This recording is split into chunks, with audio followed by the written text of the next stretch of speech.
Alright, so this is picking up the Finding Sources video for Comp 2. This is part 2 of the video.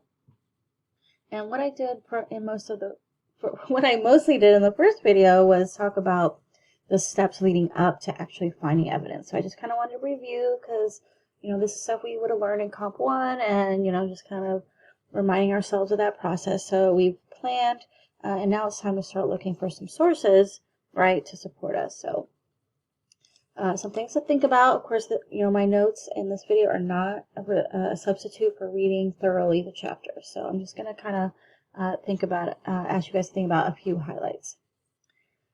So when we're thinking about what kinds of sources we want to think about the rhetorical situation, context, audience, right? So this is going to depend on the audience, or sorry, the assignment. So for this particular assignment for Essay 2, remember, our audience is decently educated and interested, but not necessarily informed about our particular topic. So our main purpose in this assignment is to inform our reader about all the sides of this controversy.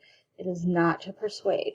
Okay, so in terms of rhetorical situation and context, I want to make sure I'm finding sources for this particular paper. Again, this will change depending on Essay 3, Essay 4, and other papers and other classes. But in this particular case, I want to make sure and probably find as many or diverse sources as I can in terms of viewpoints. So, I don't need to find 5 sources that all agree with each other, right? In terms of value, we're going to talk more about evaluating sources in class during week 6. But so in terms of, we want to make sure we're finding sources that are worth valuing, right? That aren't just trash. It's that we're actually providing evidence. So when we actually want to start doing research, we should always, always, always start at the library. Okay, so of course in the olden days, you used to actually have to walk into the building, and now we have our lovely website. There are still sources available, physically, but generally we'll start at the library's website when we're starting research. And we do that because obviously these are free to us. It's sort of free. You guys pay with your tuition, but, that's something that it pays for. So you should definitely take advantage of it. And some of these sources are not available outside, like those databases, like we're going to look at some more, but like CQ Researcher, which we've already looked at. UCM pays for subscriptions to that.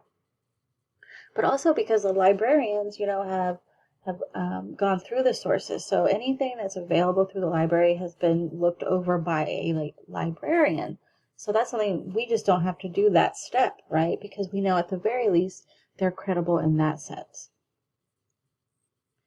Okay, so it used to be I would always tell students to never use Google and to not use the open web. But our book has sort of a different message about that. And that's something I asked you about in the journal. So something to think about. And I'm also going to look at Google Scholar later in this video, which is separate from the open web, right?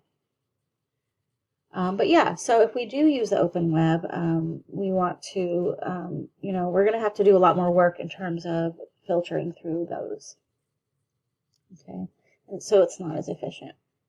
So we should take advantage of the librarian's knowledge, right? Even, using the sources they have curated for us, but also, like if we have questions, we should use those employees for help because they went to school to do research, right? To teach people how to do research. It's a really good idea to keep track of your steps when you're looking for evidence in terms of like what terms you're going to be searching for. So you're not, redoing work you've done before, but also that helps you, in terms of tracking your progress. So I also wanted to look at a few different things. I did look at the library's website in the Wednesday classes for week 5 and in the video for week 5, but I did want to look at it one more time in this video and also look at a few specific databases that are good for general research purposes.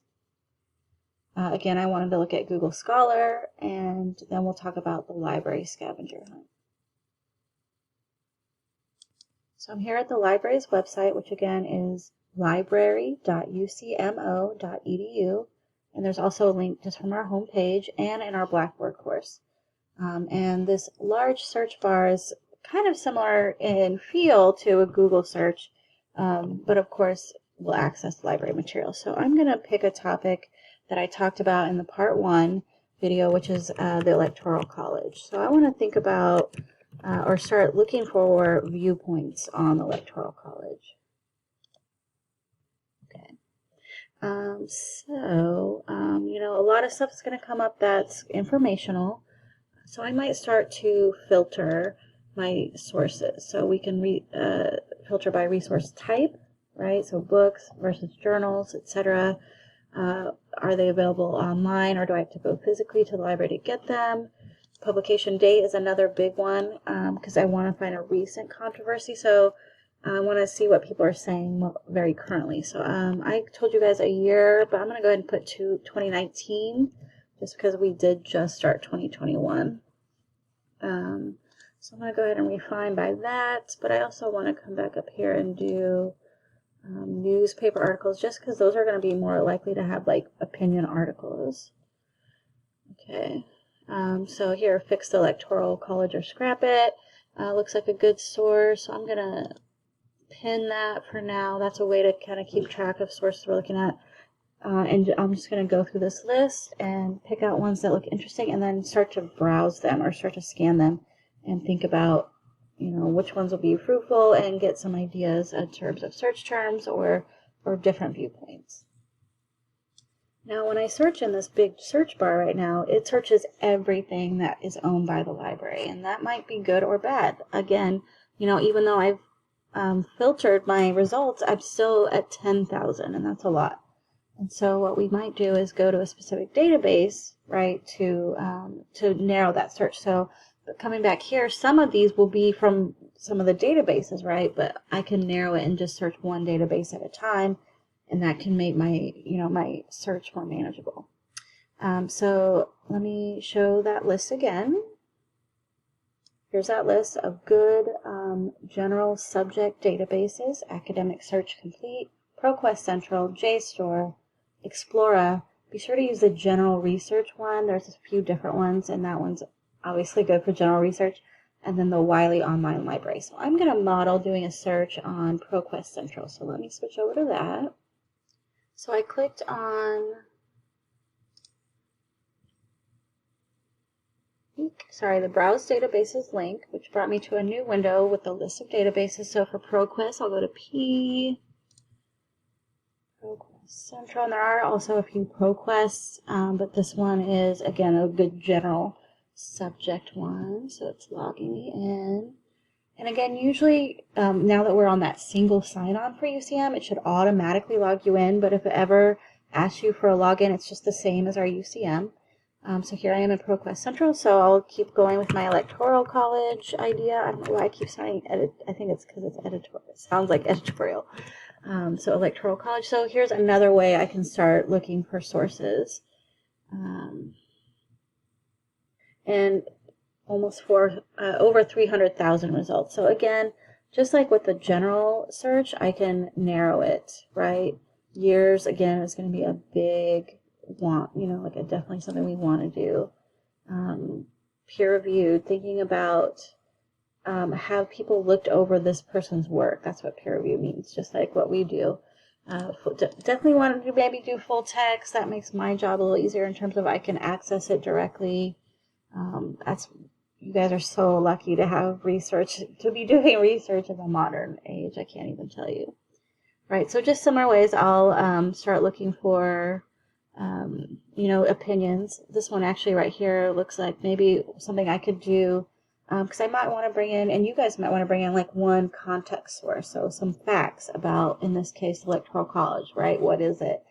Before I start going into the different points of view on it. So the last resource I want to show you guys before we talk about the scavenger hunt is Google Scholar. And that is, the website is scholar.google.com. And it looks a lot like regular Google, but it actually connects to your library. So in this case, UCM's library, JCKL. So that it's really nice in terms of, obviously, scholarly sources. So if you're not on a UCM computer, you do want to make sure you're connected to UCM's library. So under settings over here in this menu, let's see, we want to go to, I think it's account, no, it's library links. Okay, so show access library links. So here we're going to type in university. Mine should already be. Yikes. And so tell it we want to, that we go there so that when it finds a source that is available through there, we can, access it. So, so I'm going to go ahead and use my same search, Electoral College. And again, I'm getting a lot of results, over almost 800,000. So I might start, again, narrowing in. And again, so it really, of course, helps to have a strong topic, a strong idea of your topic before you start digging in and start thinking about finding those various viewpoints. So back over here in Blackboard, this is actually due at the end of the week, the JCKL scavenger hunt. But this is something you could be working on earlier in the week as you're actually finding your own sources. So let me look at that super fast. It's in week 6. No, it should be in the week 6 after class materials. Oh, sorry, it's in the syllabus and course documents, other assignments folder. And I'll go ahead and put a link to it in the week 6 folder. So I made a Word doc because what I want you guys to do for this assignment is using the website for the library. Is find various things. So find a link.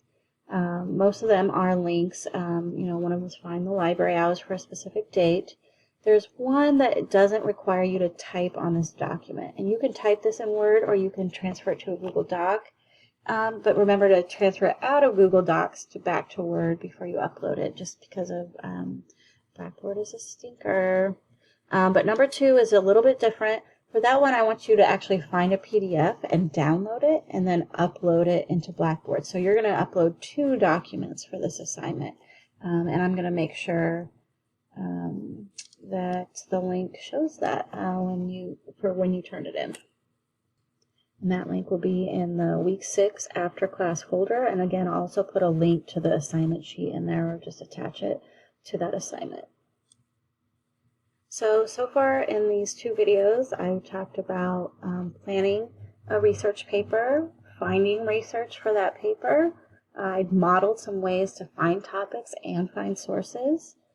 I looked at the JCKL scavenger hunt assignment that has us to put into practice those principles. Next, I want to look at Reading Journal 4, which basically is asking questions about those readings, but also I want you to practice finding sources. So part 3 is asking you to use the principles that I went through in the video and in the readings to find 2 sources that you could use, and I want you to list them using MLA style. So typing out, author, title, and all that stuff. But the other ones are pretty straightforward. Just answering some questions about the readings from Everything's an Argument. And I did put a note here for ebook users in terms of where to find that information, and I also put that here in terms of the readings. Looking ahead in class during week 6, we're going to talk about evaluating sources. So, you'll have read about finding them. So we'll talk more about how to make sure they're good sources in class this week. At the end of the week, there's a quick unit on plagiarism and how to make sure to avoid it. And that's when a lot of our stuff is due. So looking ahead, by the end of week 6, you should have a second draft of Essay 2. You'll have done the scavenger hunt, and we'll talk more in class this week also about tutorials in terms of who has to sign up for them and who doesn't. That's all I have for the Finding Sources video. I know it was a lot of material, but I wanted to make sure that we're covering stuff that maybe didn't get talked about in class because we have so much or so few, so little in class hours, and now I'm babbling. So let me know if you guys have questions, and I'll see you in class.